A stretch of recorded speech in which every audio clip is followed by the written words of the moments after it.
Hey, what's going on? Coach Corey here. This video is all about your macronutrients. I'm going to talk about hand portion sizes.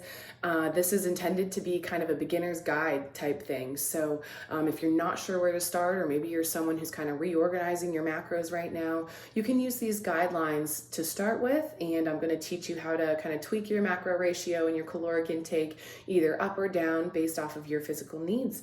So a lot of this practice is kind of tapping into your own, your own body and deciding, how do I feel? Am I okay with how I feel? And then going from there and starting to make some changes. Let's talk about kind of tweaking things right away. And I know this kind of seems out of order, but I think that having this idea in your mind as I talk through macros and hand portions, calories, all of this stuff, I think you're going to feel a little bit better about what I'm saying. So I'm going to start by talking about adjusting caloric intake or macro ratio. So I'm going to recommend a general caloric intake starting around that 2,000 calorie mark. And that's pretty common to hear, in the nutrition world, or even, I hate to say it, but even dietary guidelines, I think, kind of promote that 2,000 calorie a day type diet. And this is something that they actually kind of have right. So I'm going to piggyback on that theory and say, start with about 2,000 calories of intake. Do not stuff yourself. Don't force yourself to eat anything. Don't feel like you need to clear your plate. You just want to eat until you're satisfied. You want to eat nice and slow so that you can be in touch with those signals and those messages that your body is sending you. In terms of starting and then kind of tweaking things a little bit down the line. So start with that 2,000 calories for about maybe a week to 2 weeks. I think 2 weeks is a really nice timeline to kind of let it change. You can kind of build up to that 2,000 calories over your first week and then maintain it over the second one, and then decide, do I want to maintain this kind of intake? Do I need more? Do I need less? And you get to be the judge of that. You get to make that call. So 2 weeks is kind of like the trial period that I recommend. And then from there, assess the data, what's actually going on, take that inventory and then decide what you want to do moving forward. Either stick with the plan or, again, you kind of tweak it up or down. Now let's go back to that 2,000 calorie number for just one moment. I want to talk about basal metabolic rate really quickly. If you're someone who has access to an in-body machine nearby, I highly recommend that you use it, because that analysis is going to give you some really solid numbers to work with in terms of just it being a guide, being a tool. We don't need to tap into it like it's the end all be all, but again, it can be a really great tool. And that in-body is going to give you a basal metabolic rate. If you were to lay in bed all day long and really do nothing but breathe and have your heart beat and all these internal processes going on, the basal metabolic rate is the very lowest amount of calories that you would need to consume just to keep those basic functions going. And so we never want to dip below that basal metabolic rate when it comes to our caloric intake. Okay, so I'll share with you that over the past maybe 3 years or so that I've been doing nutrition coaching and had access to that in-body machine, I've rarely, and I even rounded down here, I've rarely seen a basal metabolic rate under 1,300. So let's start there kind of. Do not write yourself a macro plan that results in less than 1,300 calories a day. That's a very steep caloric deficit. And essentially, you're going to put yourself into a nutrient deficit, which can lead to chronic disease and disorders and syndromes and kind of all these things that, we're using our nutrition to avoid. So I wanted to throw that one out there. When it comes to your macros, in terms of tweaking them up and down, it's the same idea. Go ahead and give it 2 weeks. And if you don't love the results or you don't like how you feel, then tweak them however, in whichever direction you need to go. If you really want to kind of see those results, and again, if you do have access to an in-body machine, go a whole month and use the data to really give you that the results, right? To really show you what those results were. So I wanted to start out with, here's how you tweak it so that as I go through this information, you kind of have that in the back of your mind. Understand that what I'm doing here in this video, this is a starting point. I don't know you. I don't know your nutrition background. I don't know where you're at right now. I don't know your body weight. I don't know anything about any kind of underlying medical condition. So I want to preface all of this by really saying this isn't technically formal nutrition coaching. This is absolutely not nutrition advice or dietary advice. This is just kind of a nice way for me to get some information out to you, give you some stuff to think about, and maybe prompt you to reach out and engage with me in conversation around how we can organize your nutrition strategy, okay? So this isn't technically coaching, just kind of good information and things to consider when you're thinking about your macros and your caloric intake. And portion sizes too, really, they all go hand in hand. Okay, so that's the disclaimer, and that's, all of the good quick intro stuff. So let's really dive in here and let's start talking about our macro ratios first and foremost. So to make sure that we're talking about the same thing, what is a macronutrient? Macronutrients are the three main nutrients that we consume, and then we have a ton of these micronutrients, vitamins and minerals, and if you're eating plants, then you've got phytochemicals in there and all kinds of good stuff and all of that, right? So macros are simply a way that we identify the major nutrient content in our diet, right? And let's be clear, we don't really try to eat macros. We don't really eat nutrients, right? Like we eat food. And so I can go into a little bit then of how we can classify our foods, and that's going to come along with the hand portion sizes. So we'll talk more about that then too. So we've got 3 macronutrients, 2 of which are essential. 1 is just a kind of nice bonus, and depending on your level and your kind of physical activity, your preferred kind of physical activity, carbohydrates can really play a big role and maybe even a very important role for you. So our 2 essential macronutrients, it's protein and fat, and our non-essential macronutrient is carbohydrate. So what does that mean? Carbs are non-essential. There are no nutrients in carbohydrates that we can't make in our own body from what we get from the other 2. But we need to get fat and protein in our diet because the nutrients the micronutrients, the vitamins and minerals and the building blocks of protein and fat, we can't make them in our body. We don't have a biological process for that. Let's take, for example, someone who's in ketosis, right? Someone who's eating a nutritional ketogenic diet. They're eating a very high fat, very low to no carbohydrate diet and then moderate protein. Let's say they need sugar for something. We have a homeostatic process in our body. Homeostasis is kind of that, that neutral, just maintaining your baseline health is homeostasis. We have a homeostatic mechanism in the body called gluconeogenesis that can take the components from fat and protein, turn them into sugar for energy use throughout the body. So we're taken care of, we're good. We literally don't need carbs. That's not to say that they're not delicious. It's not saying that, when we eat them, they're not advantageous. None of that. Just simply saying, kind of setting the groundwork here and simply tapping into the science. So this is just how it is. This is biologically how we work. So in basic macro ratios, let's kind of start with the standard macro ratio. A standard ratio is about 30% protein, 40% carbohydrate, and 30% fat. From there, on an individual basis, again, we can tweak these things up and down. I've worked with clients who say that carbohydrates make them really lethargic. And so we might bring that carb ratio all the way down to something like 10%. We're going to pump up the fat and keep that protein about moderate, right? So you can do those things for yourself. You can have fun, experiment. I've done that a lot in the past, actually, with my nutrition, really just using my body as that experiment. And we know that that is what nutrition is. It's trial and error. So kind of have to take it with a grain of salt and have some fun with it. Otherwise, it can be depressing or it can be emotional. And we want to try to avoid that kind of stress. So just keep it fun, keep it light. Kind of focus on one thing at a time and make really gradual small changes for yourself. From there, let's compare that standard ratio to nutritional ketosis. If we're shooting for nutritional ketosis, our protein intake is going to be somewhere from 20 to 30%. our carbohydrate intake, rather than this one being a percentage, when it comes to being keto, we want to just stay about around 10 grams of carbohydrate or less.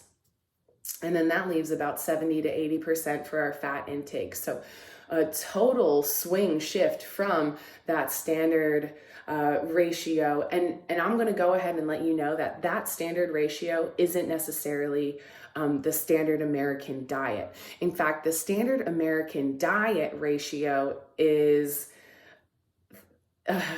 45 to 55% of your caloric intake coming from carbohydrates.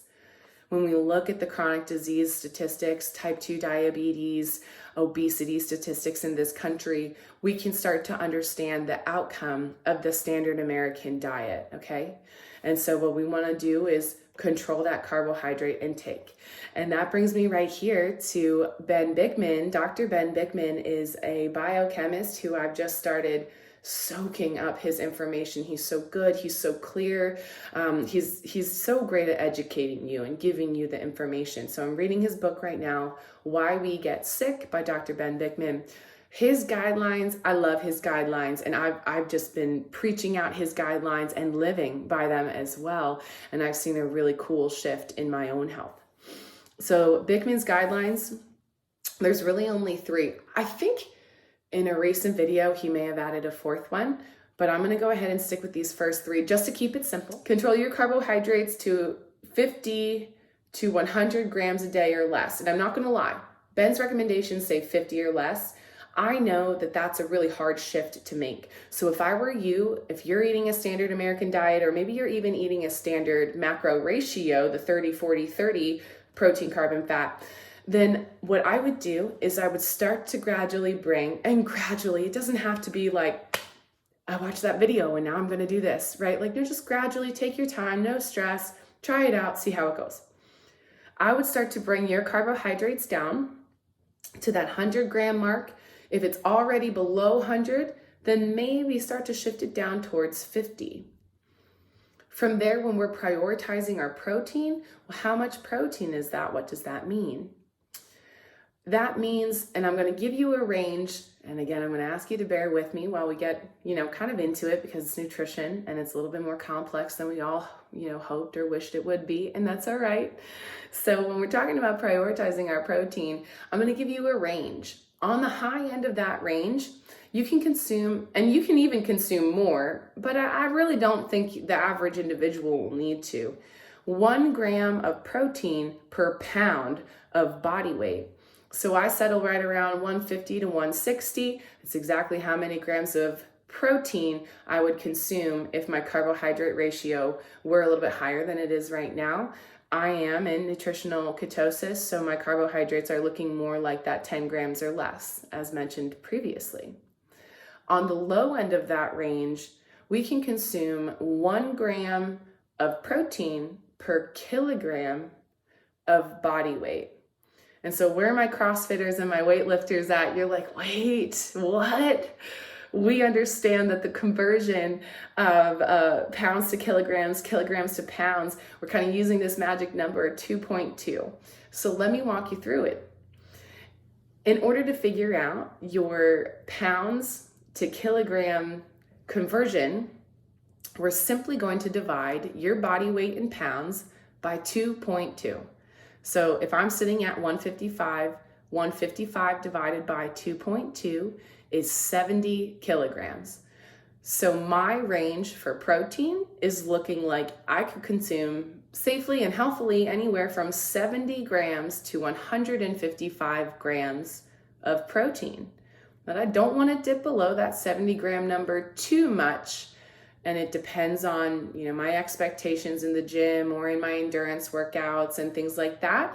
And frankly, I'm still learning and kind of tweaking my macro ratio around as well. So I'm doing this work with you. From there, number 3 is fill in the rest of your calories with fat. And so whatever you have left in your 2,000 calories, you could say, all right, the rest of that I'm going to fill in with fat. And so what I'm going to do here really quickly is teach you these conversions so you can really just hand write out your own macros. This is definitely a long way to do it, but what I like about it is how ingrained it becomes in you and how in control you feel by practicing something like this. So bear with me and let's do this together.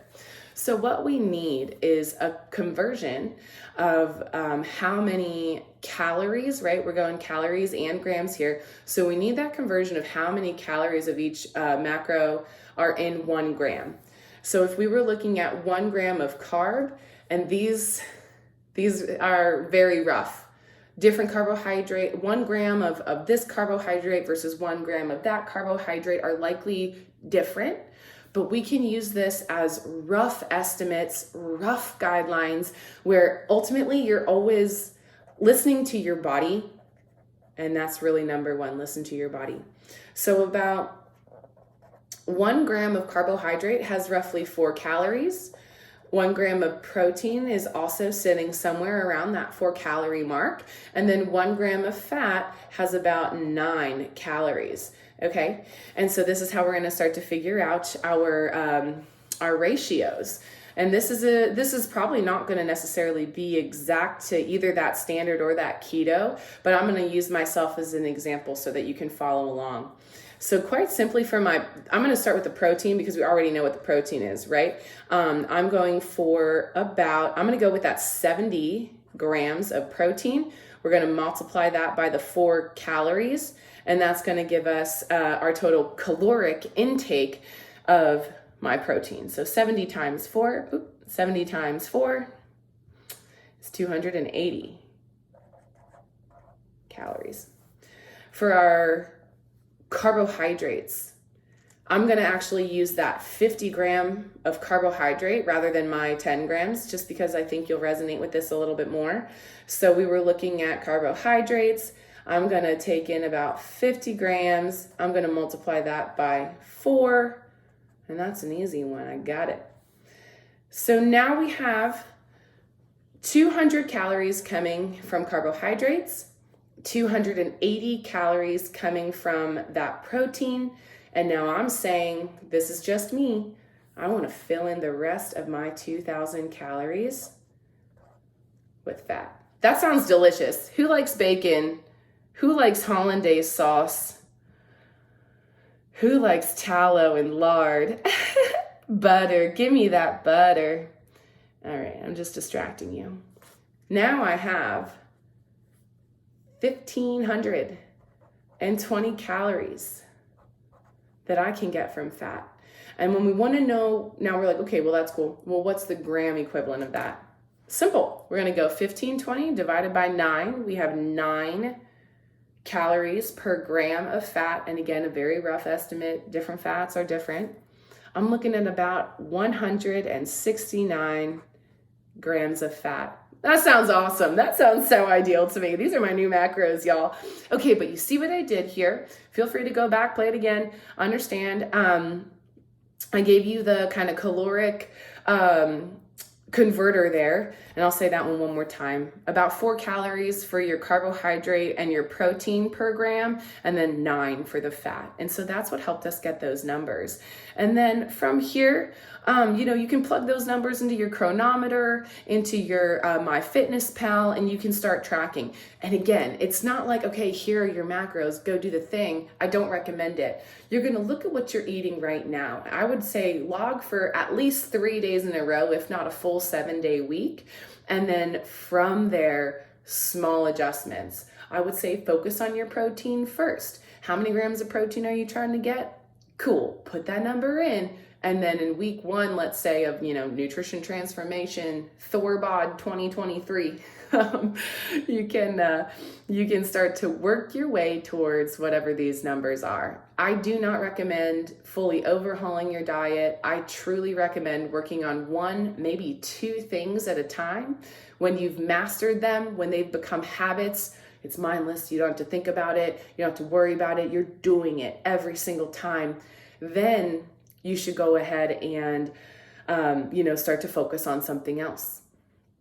Okay, so that's going to be your macros. That's a really simple way to figure out your macros. Those are very basic baseline recommendations. Again, without knowing you, without understanding your diet, I'm not really going to go further than that here. So if you have questions, reach out or comment below for sure.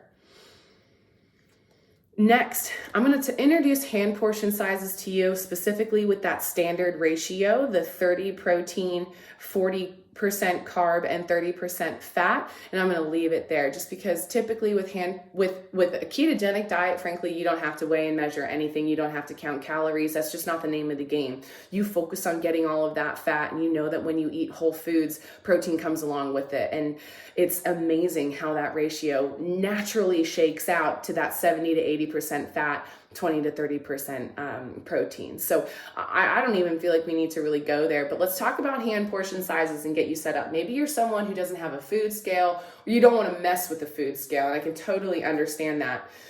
What you can do is use hand portion sizes instead. Your hand is proportionate with your body, and you take it everywhere you go. So hand portions. We're looking at, let's go for protein first. Protein is going to be the palm of your hand, and we're thinking the whole volume of the palm of your hand. So imagine a piece of steak at least that big. Women were recommended to go for, and let's backtrack here really quick, because now hand portion sizes, I'm going to give you men's and women's recommendations when it comes to what I just told you in your macros, your ratios, and your caloric intake. That's pretty general. Gentlemen, you might be looking at starting at a 2,500 calorie, depending on your build and your body composition. But again, for a general population, y'all, 2,000 is probably around where you're going to end up settling, okay? So now as we're going into hand portion sizes, it's going to break down a little bit different for you. So for women, 1 to 2 palms, and again, the volume of the palm per meal per day if you're on a 3 meal a day routine. So anywhere from 3 to 6 of these guys for your protein for the course of the day. Gentlemen, you'll simply adjust that to 2 to 3 palms per meal on that 3 meal a day diet, or routine rather.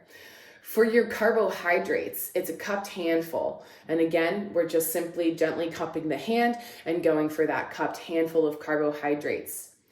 For our healthy fats, 1 thumb is a serving. And again, ladies, it's going to be 1 to 2, and gentlemen, 2 to 3. So for our macronutrients, your protein, your carbohydrate, and your healthy fats, ladies, 1 to 2 of whatever that serving was. Gentlemen, you're looking at 2 to 3 of whichever macro you're measuring out. And then lastly, we've got one more category of food. I did my study with precision nutrition, and so precision nutrition breaks it down into these 4 categories, and it's the fist representing your serving of vegetables. We want to look for up to 6 of these, 4 to 6 of these fists per day, and that's everybody. That's men, women, and everybody. If you're fully plant-based, all of these recommendations change, so know that. So this is going to be, you're eating a pretty standard diet of meat and vegetables, nuts and seeds, fruits and starches, and we can use these measurements to stay in control of our portions. And the hand portion sizes, let me tell you, are surprisingly accurate. I'm a huge advocate for the hand portion sizes. It took me a little bit to kind of win me over to that side. At first I was like, this is a cliche, and you lead with that dad joke, you take your hand everywhere you go, so you're kind of skeptical. I can understand, but actually hand portion sizes are extremely accurate and a really great resource to tap into, especially in restaurants. So I think that's really cool, especially in restaurants. It's really great to use your hand portion sizes to control your intake. Okay, I think that was everything that I wanted to cover here in this video. Let me know, again, if anything is unclear, if it doesn't make sense to you, if you're not sure how to do something. I'm your girl, let me know. I'll either reach right back out to you, or maybe I'll make another video of it. Thanks so much for your time, y'all. Catch you back here later.